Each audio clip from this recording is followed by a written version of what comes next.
Shalom semuanya, haleluya. Saudara semua, saya percaya adalah semua orang anak-anak Tuhan yang dikasihi Tuhan luar biasa. Kita bersyukur sampai hari ini kita masih boleh mendengar tuntunan Tuhan, di mana Tuhan mau terus memperlengkapi kita, mau menyiapkan kita. Saya percaya hari ini kita semua sudah diberkati, tapi percaya saudara semua kita bahwa Tuhan itu sudah menyediakan sesuatu yang lebih besar lagi di depan kita. Amin. Di hari depan kita. Nah, saudara, nggak terasa kita udah masuk lagi di bulan Mei ya. Dan tema besar kita untuk tahun ini adalah Future Foresight. Dan subtema buat bulan Mei ini adalah Be Ready, siap sedia, saudara ya.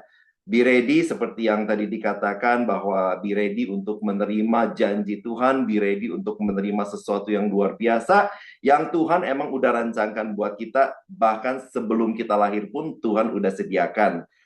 Karena Tuhan itu adalah Bapa yang baik, samalah seperti saudara kalau seorang ayah mau punya baby kan, sebelum lahir pun pasti kalian udah sediakan kamarnya, sudah sediakan ranjangnya, semuanya udah disediakan sebelum lahir kan. Demikian juga Tuhan kepada kita saudara sebelum kita dilahirkan pun, saya percaya Tuhan itu udah menyediakan rancangan yang terbaik, yang terindah buat kita semua. Amin. Nah saudara, mari kita buka sebentar ayat tuntunan kita di bulan Mei ini yang ada di Yesaya 57 ayat 14. Yesaya 57 ayat 14. Ada yang berkata, bukalah, bukalah, persiapkanlah jalan, angkatlah batu sandungan dari jalan umatku.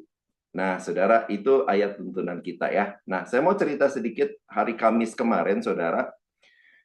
Sehabis biasalah typical of my day, pergi kerja pagi-pagi, kemudian makan siang. Nah, setelah makan siang, saya kembali ke kantor dan saya mau taruh lagi dompet saya ke tas saya. Nah, waktu saya mau masukin dompet saya ke tas saya, tiba-tiba saya sadar bahwa loh, mana ya kunci rumah saya? Kunci rumah saya itu menyatu dengan kunci mobil saya.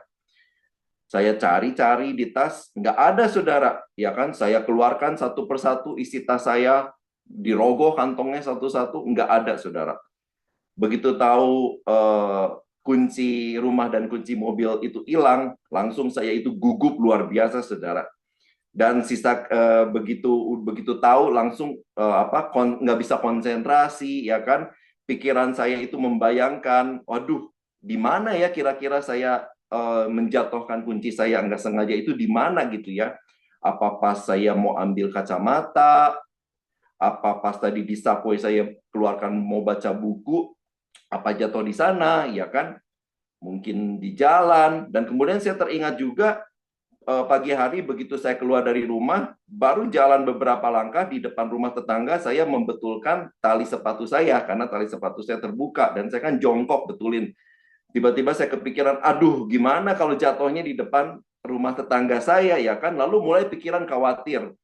Aduh gimana nih kalau orang yang menemukan pas ada di depan rumah tetangga saya, orang itu mungkin berniat tidak baik ya kan.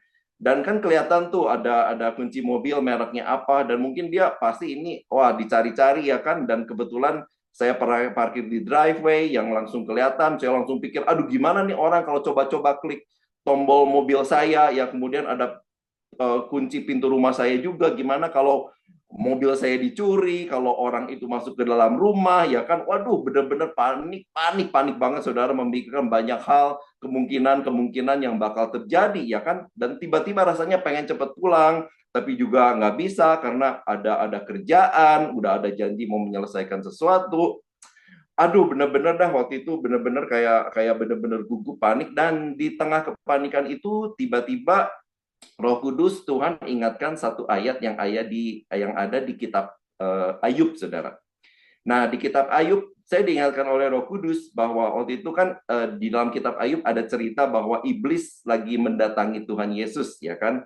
Dan Tuhan Yesus itu berkata kepada iblis, Tuhan Yesus itu dengan bangga dengan memamerkan Ayub di hadapan iblis. Tuhan Yesus berkata, iblis lihat nggak tuh Ayub, kan kata Tuhan begitu ya. Dia itu begitu saleh, dia itu begitu jujur, dia itu takut akan Tuhan dan menjauhi kejahatan.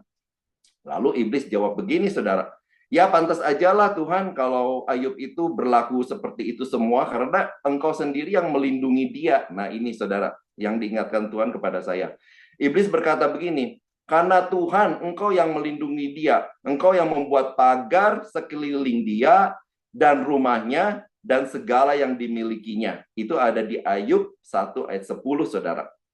Saudara, ternyata saudara waktu saya diingatkan ayat ini, ternyata saudara dalam hidup kita itu Tuhan itu memberikan 3 pagar perlindungan, saudara. Di sekeliling kita, ya kan, kemanapun kita pergi, di sekeliling tubuh kita itu ada pagar perlindungan Tuhan. Di sekeliling rumah kita juga ada pagar perlindungan Tuhan. Serta segala yang kita miliki, itu juga ada pagar perlindungan Tuhan. Makanya saudara kadang kalau kita pikir kita nggak berdoa, ya kan kita nggak sungguh-sungguh dalam Tuhan, kemudian kita bilang, saya oke-oke aja, ya kan? Semuanya juga baik-baik aja. Kita jangan sombong, saudara. Firman Tuhan berkata bahwa iblis itu selalu senantiasa seperti singa yang mengaum-ngaum.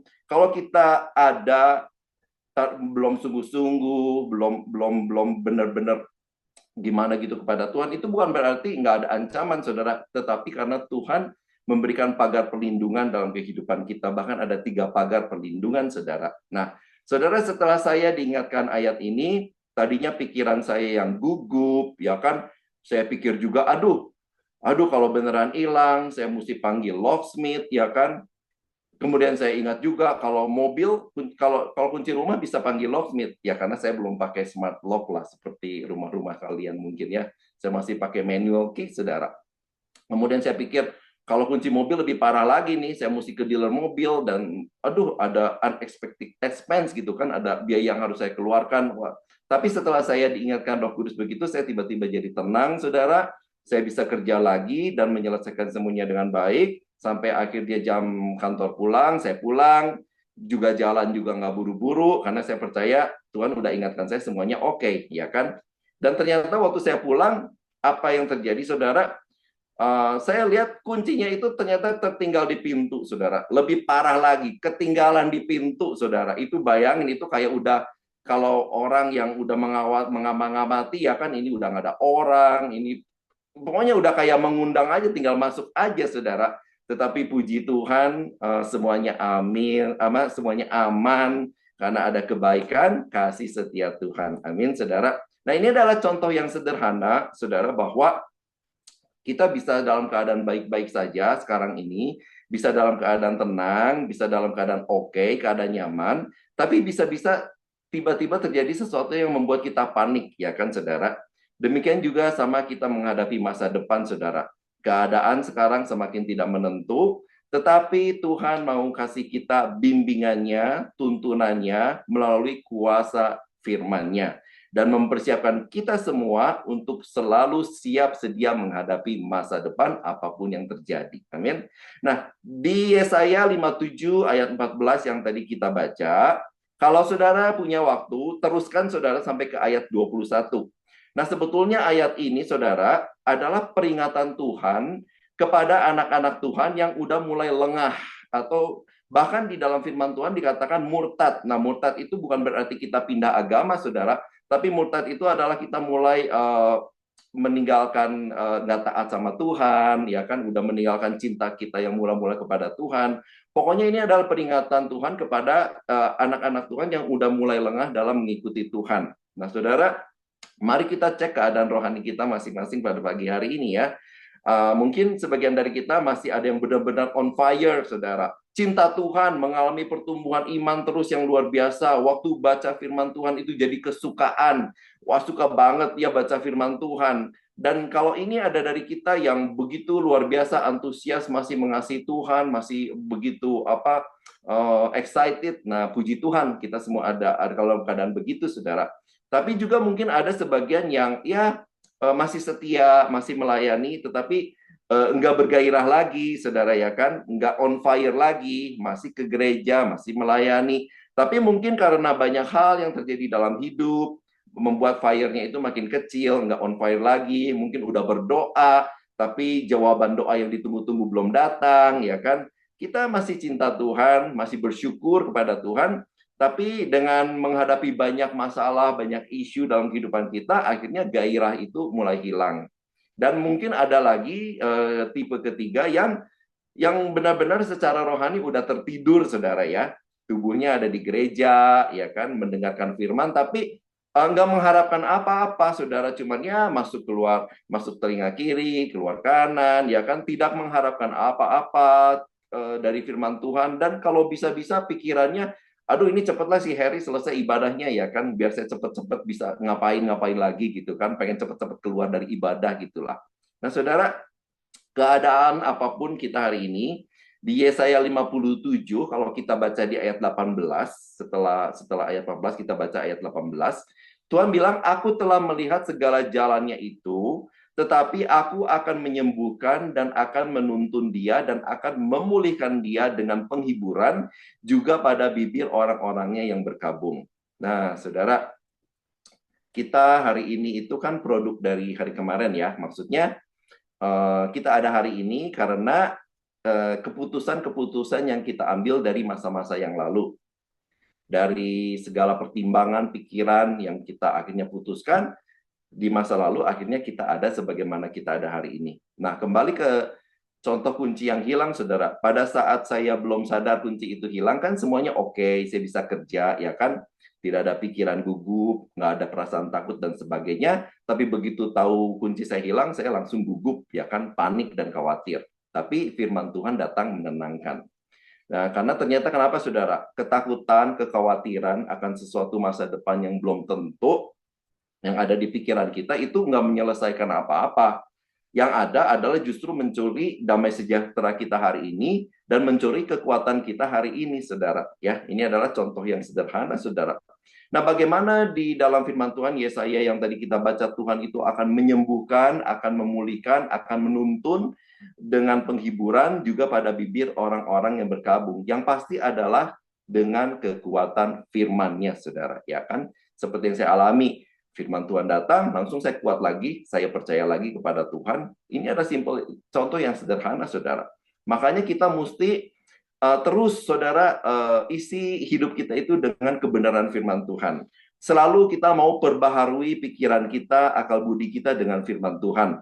Perkuat terus, saudara, sampai mempengaruhi semua aspek kehidupan kita, sehingga firman Tuhan itu menguasai hidup kita, dan akhirnya mempengaruhi semua pikiran, pertimbangan, dan keputusan dan tindakan yang kita ambil untuk menghasilkan masa depan yang Tuhan janjikan, saudara. Nah, Roma 12 ayat 2 itu adalah firman yang sangat terkenal. Firman Tuhan berkata, janganlah kamu menjadi serupa dengan dunia ini, tetapi berubahlah oleh pembaharuan budimu, sehingga kamu dapat membedakan manakah kehendak Allah. Nah, ini saudara, kita mesti tahu masa depan kita itu kehendak Tuhan, tujuan Tuhan sudah Tuhan sediakan buat kita, tapi kita harus tahu, saudara, kita harus cari tahu, ya kan, dengan selalu berubah oleh pembaharuan akal budi kita, ya kan. Nah, yang kita tahu apa yang baik, yang berkenan kepada Allah dan yang sempurna. Nah, syukur, puji Tuhan, kita itu ada di dalam gereja yang selalu di dalam tuntunan visi Tuhan. Yang tahun ini adalah sungguh luar biasa, Future Foresight, di mana saya percaya kita itu akan terus diajar, dinasehati, dibimbing, untuk kita itu mulai memikirkan hari depan menurut kehendak Tuhan yang Tuhan mau buat kita semua, saudara ya. Karena mungkin banyak dari kita yang belum benar-benar serius memikirkan kehendak Tuhan itu apa. Apa kehendak Tuhan itu yang baik, yang berkenan kepada Tuhan, dan yang sempurna itu apa, ya kan? Karena mungkin kita hari-hari ini cuma berpikir ya untuk hari ini aja, day by day. Kita nggak mikirin jauh-jauh, ya kan, nggak mikirin maunya Tuhan, kehendaknya Tuhan yang baik, yang sempurna, itu nggak kita pikirin serius. Ya mungkin kadang-kadang kita pikirin, saudara, ya kan, tetapi nggak benar-benar secara serius Tuhan. Nah, hari ini Tuhan mau ajarkan, ayo kita itu mesti Tuhan itu mau membuka mata hati pikiran kita untuk bisa melihat dan memikirkan apa sih kehendak Tuhan, apa yang baik, yang berkenan kepada Allah, dan yang sempurna dalam kehidupan kita, saudara. Di pihak Tuhan, Tuhan itu udah siap membimbing kita. Makanya dikasihlah visi ini, Future Foresight, untuk membimbing kita mendapatkan, meraih, merebut semua janji Tuhan yang luar biasa dalam kehidupan kita. Nah, di pihak kita, ya kita harus, saudara, memikirkannya apa sih kehendak Tuhan, visi Tuhan, ya kan? Dan kalau kita udah mulai terbiasa memikirkan hal ini, saudara, kita udah mulai dipengaruhi firman Tuhan, terbiasa untuk memikirkan apa yang Tuhan mau, apa yang sempurna, yang berkenan kepada Tuhan dalam kehidupan kita, untuk masa depan kita, saudara, maka saya percaya kita semua akan lebih memperhatikan bagaimana kehidupan kita sehari-hari, dan kita akan lebih memperhatikan, lebih berhati-hati lagi membuat keputusan-keputusan yang kita buat. Tuhan nggak mau kita gagal di tengah jalan. Tuhan nggak mau kita cuman buang waktu, buang energi, buang semua kesempatan yang Tuhan kasih dalam kehidupan kita, karena kita nggak terbiasa mikir masa depan kita di dalam Tuhan itu apa, saudara, ya kan? Yang pasti kita tahu secara umum gambaran terbaca dalam firman Tuhan, Tuhan itu datang untuk memberi hidup yang berkelimpahan. Kita tahu masa depan kita itu bukan masa depan yang suram, tapi masa depan yang penuh pengharapan, yang penuh kemenangan, baik sekarang ini kita hidup ini, bahkan sampai mesti kita bawa sampai pada masa kekekalan, saudara. Ya kan, eternity, saudara. Jadi, kita semua itu sedang dipersiapkan Tuhan untuk masa depan yang begitu gilang gemilang, yang begitu cemerlang. Tuhan mau bimbing kita semua, jangan sampai kita gagal mencapai rencana Tuhan untuk masa depan kita. Amin. Makanya kita buka sebentar, saudara, di Galatia 3 ayat 3. Galatia ayat 3 berkata, adakah kamu sebodoh itu? Kamu telah mulai dengan roh, maukah kamu sekarang mengakhirinya di dalam daging, saudara? Nah, saudara, saya harap kita semua sudah tahu apa itu roh dan apa itu daging. Basically, roh itu adalah kekuatan yang mengacu kepada Tuhan, ya kan? Sedangkan daging itu adalah kekuatan jasmani kita yang selalu cenderung untuk berbuat dosa, dan itu selalu bertentangan, ya kan, saudara, ya. Nah, waktu kita lahir baru, waktu kita kenal Tuhan, waktu kita dibaptis, nah kita itu kan udah dapat Roh Kudus. Nah, mulailah, saudara, kita itu memulai dalam roh. Tetapi kan kita masih ada daging, ya kan? Nah, itu saling bertentangan. Nah, di sini Paulus berkata kepada orang-orang di Galatia, saudara, apakah kamu itu sebodoh itu? Kamu udah mulai dengan roh, sekarang kamu mengakhirinya di dalam daging. Nah, saudara, orang di Galatia itu adalah orang-orang yang terpelajar, orang-orang yang cerdas, orang-orang yang pintar, ya kan? Seperti kita di sini, BMC New York, banyak sekali orang yang berbakat, orang yang talented, pintar, cerdas, ya kan? Tapi Paulus berkata kepada jemaat di Galatia ini, kalian ini semua itu bodoh, bodoh banget, ya kan? Kalian itu udah mulai dengan roh, tapi berakhir dengan daging. Ya, jadi tadinya udah mulai dalam Tuhan, ya kan? Tetapi karena yang terjadi along the way, di tengah jalan, karena situasi yang terjadi, karena apa yang dialami, karena ada proses demi proses yang diizinkan Tuhan, ya kan? Karena ada perubahan-perubahan, ya kan, selalu ada changes, dan akhirnya dikatakan mereka itu bodoh, mengakhirinya di dalam daging, artinya gagal di tengah jalan. Nah, saudara, minggu lalu kita merayakan Paskah luar biasa, di mana kita diingatkan bahwa Tuhan Yesus itu bangkit buat kita, dan Tuhan Yesus itu bangkit bukan cuma untuk dirinya sendiri, tapi juga membangkitkan semua yang mati dalam kehidupan kita. Pengharapan kita dibangkitkan, ya kan? Semua yang mati-mati, yang kita merasa udah nggak ada harapan, Tuhan mau kembalikan, saudara. Dan 2 minggu lalu saya sharing gimana Tuhan panggil Lazarus, membangkitkan Lazarus dengan memanggil nama Lazarus. Nah, demikian juga, saudara, Tuhan juga memanggil nama kita masing-masing. God called you and me by our name, ya kan? Secara pribadi, satu persatu, nama demi nama Tuhan panggil satu persatu. Tuh, karena kenapa? Karena Tuhan punya maksud untuk masa depan kita, saudara. Buat kita masing-masing di tempat ini, saudara. Kalau Tuhan panggil Harry, ya kan?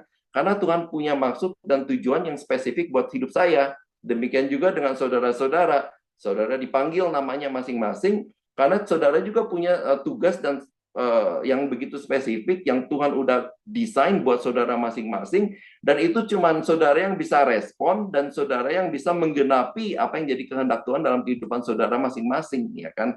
Nah, cuman yang jadi masalah adalah kita itu belum terbiasa cari tahu, mengejar Tuhan dengan sungguh-sungguh, apa kehendak Tuhan sungguh-sungguh, sebenarnya apa yang Tuhan mau dalam kehidupan kita, saudara. Dan Paulus berkata, ini adalah manusia bodoh, ya kan, jika kita gagal di tengah jalan. Tapi sebaliknya, kita akan menjadi orang yang cerdas apabila kita udah mulai ikut Tuhan, ya kan. Kemudian along the way tetap cari Tuhan sungguh-sungguh, tahu cari kehendak Tuhan buat kita itu apa, dan kita mau turut semua rencana Tuhan. Lalu akhirnya kita mulai berpikir hati-hati, kita bergaul hati-hati, kita berkata hati-hati, kita mengambil keputusan hati-hati, karena kita sadar, saudara, ya kan, kalau kita terbiasa memikirkan apa kehendak Tuhan yang sempurna, semuanya kita lakukan dengan hati-hati, karena kita sadar, kalau kita nggak mengambil keputusan yang nggak tepat, ya kan, kalau kita bodoh mengambil keputusan yang nggak benar, yang kita alami adalah, seperti yang dikatakan Paulus, kita udah memulai, kita semua di sini udah memulai dengan baik, tetapi bisa berakhir dalam kegagalan, saudara. Dulu saya punya seorang sahabat, yang dia sekarang tinggal di San Francisco. Nah, sahabat saya ini justru yang mengajak saya dia untuk kenal Tuhan. Kita sama-sama mulai datang ke gereja persekutuan. Dia lebih duluan beberapa bulan dan kemudian yang mengajak saya, saudara. Tetapi hari-hari ini, saudara, tiap kali dia datang ke New York, kita sharing-sharing, ketemu. Saya merasakan bahwa dia itu udah meninggalkan Tuhan, totally meninggalkan Tuhan, saudara. Padahal dia punya mamah juga yang cinta sama Tuhan, yang berdoa, tetapi dia kecewa melihat papahnya, saudara, karena papanya memperlakukan mamanya nggak baik, nggak benar, dia kecewa, ya kan? Dan akhirnya dia sekarang benar-benar meninggalkan Tuhan. Nah, saudara, kita itu jangan bodoh seperti itu, saudara, ya kan? Jadilah orang-orang yang selalu mau dimotivasi, yang mau selalu diarahkan Tuhan untuk mencapai tujuan Tuhan, kehendak Tuhan dalam kehidupan kita. Dan kalau kita bertanya sungguh-sungguh, pasti Tuhan itu akan jawab. Karena pasti Tuhan itu, pastilah kalau kita sungguh-sungguh cari, pasti Tuhan itu akan kasih tahu, saudara. Jangan jadi orang yang dikatakan Paulus, aduh masa kamu ini sebodoh ini sih, ya kan? Nggak membuat keputusan yang tepat, salah terus memilih, udah mulai dengan baik, tapi akhirnya mengorbankan masa depan, ya kan, mengorbankan semua yang Tuhan udah sediakan hanya gara-gara kita masih emosian, hanya gara-gara kita masih marah, karena kecewa, karena putus asa, ya karena frustasi, nggak kuat menghadapi proses Tuhan, ya kan, nggak kuat menghadapi tantangan yang Tuhan kasih, dalam ada kesulitan-kesulitan. Bahkan kadang comfort zone, kenyamanan itu juga membuat kita gagal di tengah jalan, saudara. Berkat Tuhan yang membuat kita nyaman juga kadang membuat kita, yaitu backsliding, saudara, backsliding, mulai istilahnya meninggalkan Tuhan, saudara. Nah, hari ini mari kita putuskan untuk tidak menjadi orang yang bodoh. Jalani setiap proses, saudara, bereaksi dengan benar, senantiasa kita udah diajar terus, makanya kita selalu datang ke gereja mendengar firman Tuhan, supaya kita itu terus diperlengkapi, ya kan, karena satu firman Tuhan dalam waktu 40 menit itu nggak cukup untuk memperlengkapi kita, kita harus rajin, kita harus juga tambah-tambahin, saudara, sendiri berusaha, saudara, ya kan, baca firman Tuhan, supaya kita itu terus hari demi hari itu kita bisa tahu mencapai tujuan yang dan kehendak Tuhan yang Tuhan udah siapkan buat kita semua, saudara. Nah, orang yang bodoh artinya adalah orang yang maksud saya ada orang yang tidak bodoh adalah orang yang berhasil menyelesaikan proses sampai akhir, ya kan? Saudara, mencapai kehendak Tuhan itu kita tahu nggak instan, saudara, nggak bisa dalam waktu satu hari terjadi, ya kan? Misalnya kita tahu bahwa Tuhan udah tegur kita untuk lebih jadi orang yang sabar, ya kan? Dan kemudian kita berdoa, Tuhan ya saya mau jadi sabar, amin, ya kan? Bukan berarti besok bangun pagi kita otomatis sudah langsung jadi orang yang sabar. Tetapi diproses terus sama Tuhan. Mungkin justru sama Tuhan ditempatkan orang-orang yang selalu membuat kita jengkel, yang membuat kita marah, ya kan? Tetapi itulah proses Tuhan sampai kita bisa lulus dan tahu bahwa kita sudah menjadi orang yang seperti Tuhan mau. Nah, saudara, setiap proses yang Tuhan izinkan dalam kehidupan kita, kita tahu bahwa Tuhan itu tahu pasti bahwa kita itu pasti bisa melewatinya, saudara.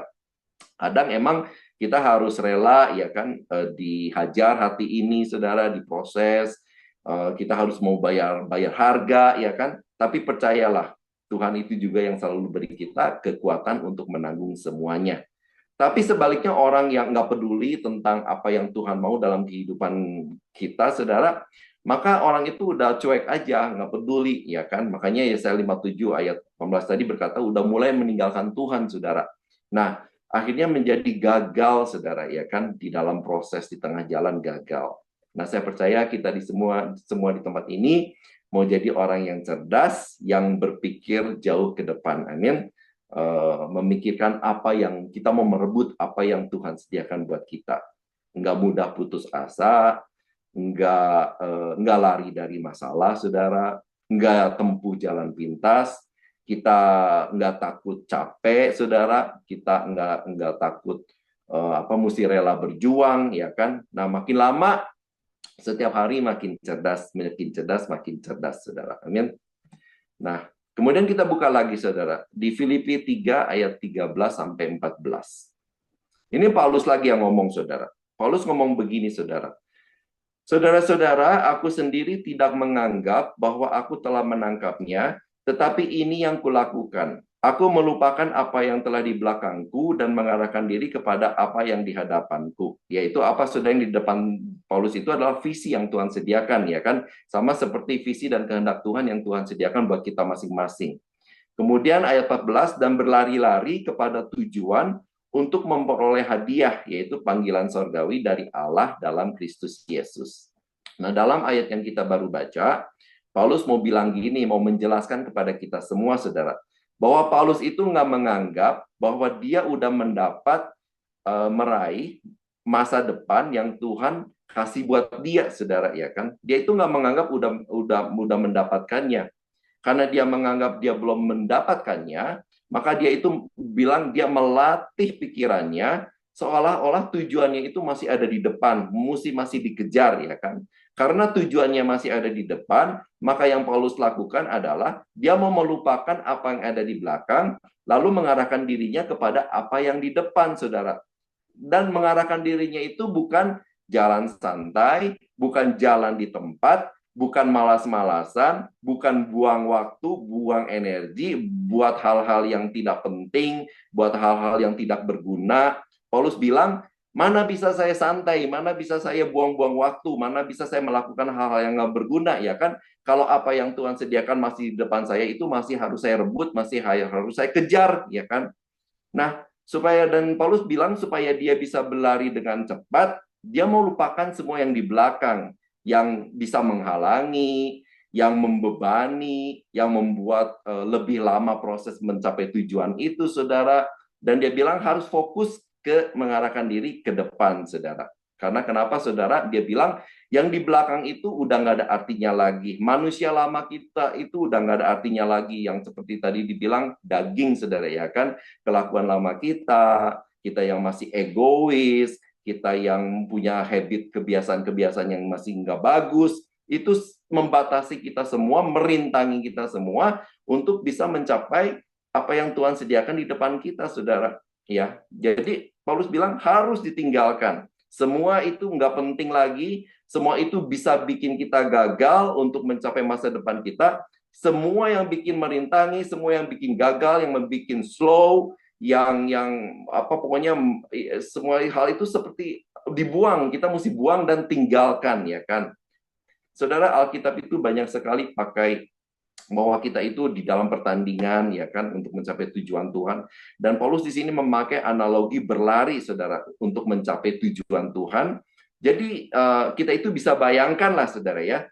Kita bayangkan misalnya kalau kita sedang dalam perlombaan lari maraton, ya kan. Aduh, betapa susahnya kalau sambil lari maraton kita bawa ransel yang berat, ya kan. Kita nggak mau tinggalin ransel kita, ya kan. Dan kemudian kita juga kalau berlari kepalanya selalu menoleh ke belakang, ya kan. Ini pasti jatuh lah, saudara, ya kan. Pasti pelari maraton itu malah kalau bisa, saudara, pakai bajunya yang seringan mungkin, nggak bawa apa-apa, ya, paling cuma air botol di tangan, supaya mereka bisa berlari tanpa beban mencapai tujuan, ya kan, mencapai garis finish. Nah, demikian juga Paulus berkata kepada kita, mengajarkan kepada kita, kita itu orang bodoh, saudara. Kalau kita mencapai tujuan Tuhan, tapi kita masih bawa semua yang menghalangi kita untuk mencapai tujuan itu, saudara. Dan kita lihatlah hasilnya, saudara. Pada saat Paulus berkata seperti ini, kita lihat dari 27 kitab perjanjian baru, 14 kitab itu ditulis oleh Paulus, saudara. Luar biasa banget ya, saudara ya.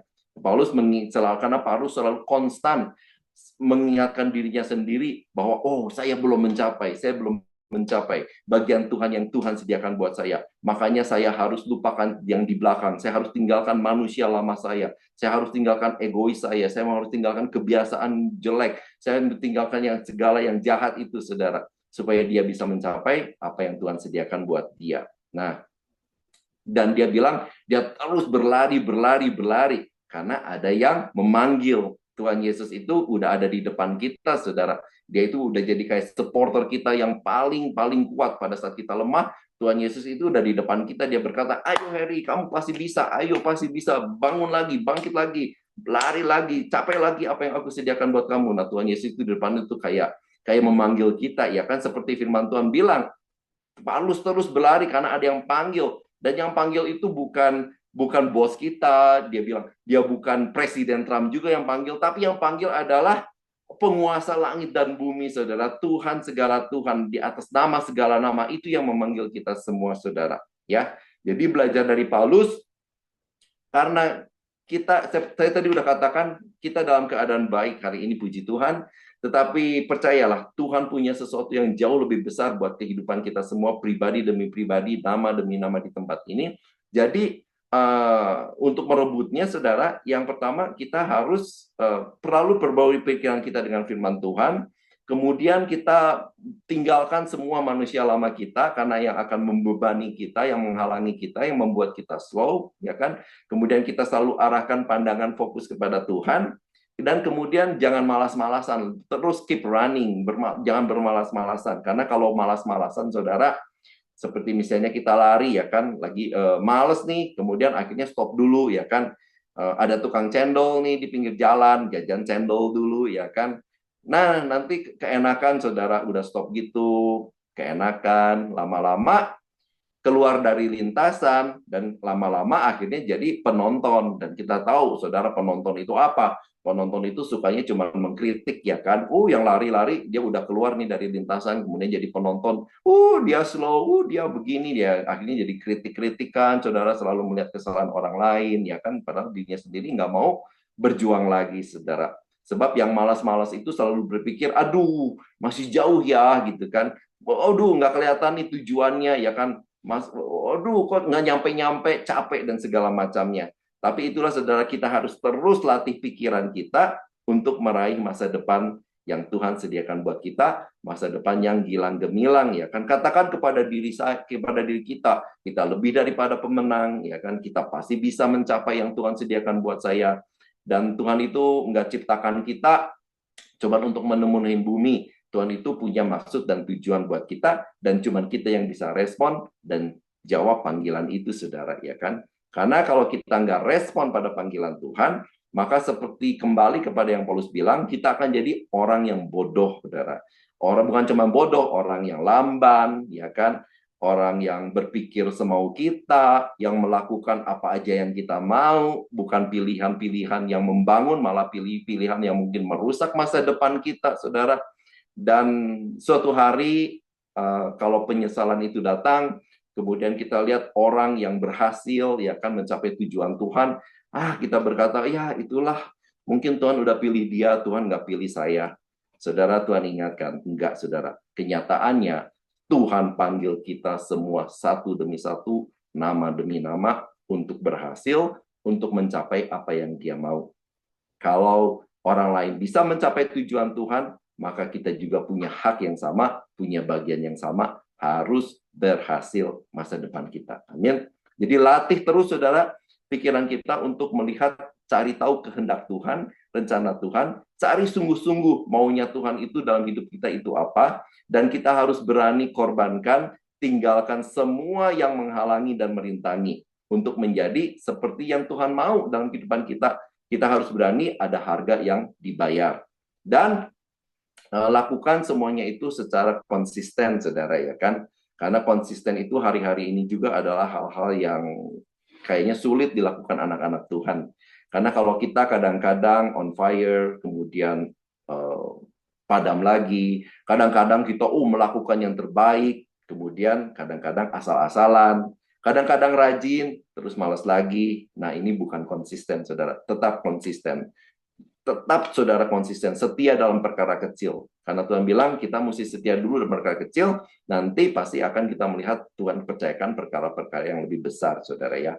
Walaupun kita lihat kemajuannya kecil, ya kan nggak apa-apa, saudara. Terus aja, saudara, konsisten. Dan kita lihat suatu hari kalau kita terus lakukan, saudara, ya kan, kita akan melihat hasil yang besar, saudara. Seperti air, saudara. Air kecil itu juga kalau secara konsisten jatuh satu titik demi titik bisa membuat lubang di batu, ya kan, karena konsisten. Nah, saudara, ayat terakhir di Efesus 2 ayat 20 ayat sampai 21. Bagi dialah yang dapat melakukan jauh lebih banyak daripada yang kita doakan dan pikirkan. Seperti yang ternyata dari kuasa yang bekerja di dalam kita. Bagi dialah kemuliaan di dalam jemaat dan di dalam Kristus Yesus turun-temurun sampai selama-lamanya. Amin.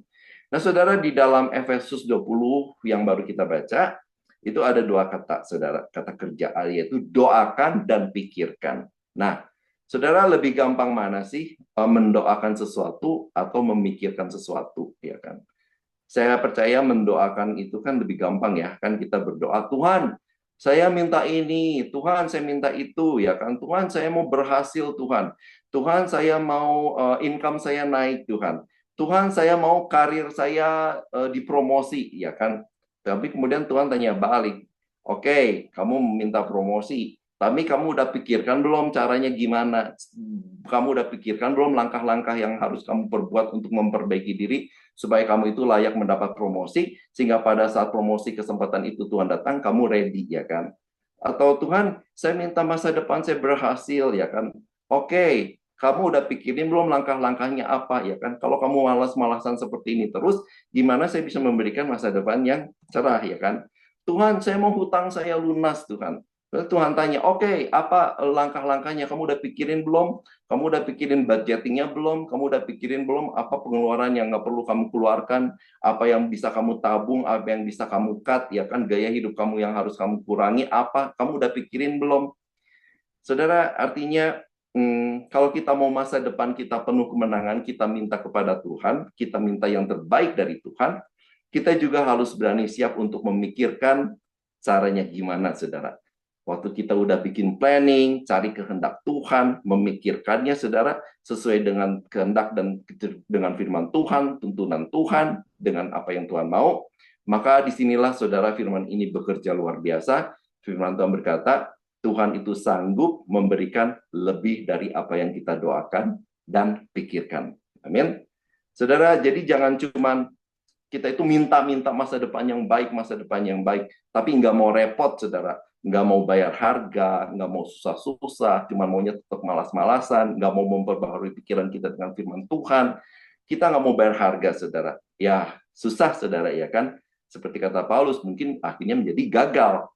Siap sedia, artinya kita harus future foresight, siap sedia masa depan, kita harus mulai memikirkan, mulai merencanakan. Harus dipikirkan berulang-ulang bersama dengan Tuhan, saudara. Konsultasikan dengan Tuhan, saudara. Dan saya percaya dalam waktu dekat, satu demi satu, semua yang baik itu, semua yang Tuhan sediakan, akan digenapi dalam kehidupan kita masing-masing. Amin. Dan kalau sudah digenapi, maka kita baca lagi ayat yang 21 tadi, saudara. Bagi dialah kemuliaan di dalam jemaat, di dalam Kristus Yesus, turun-temurun sampai selama-lamanya.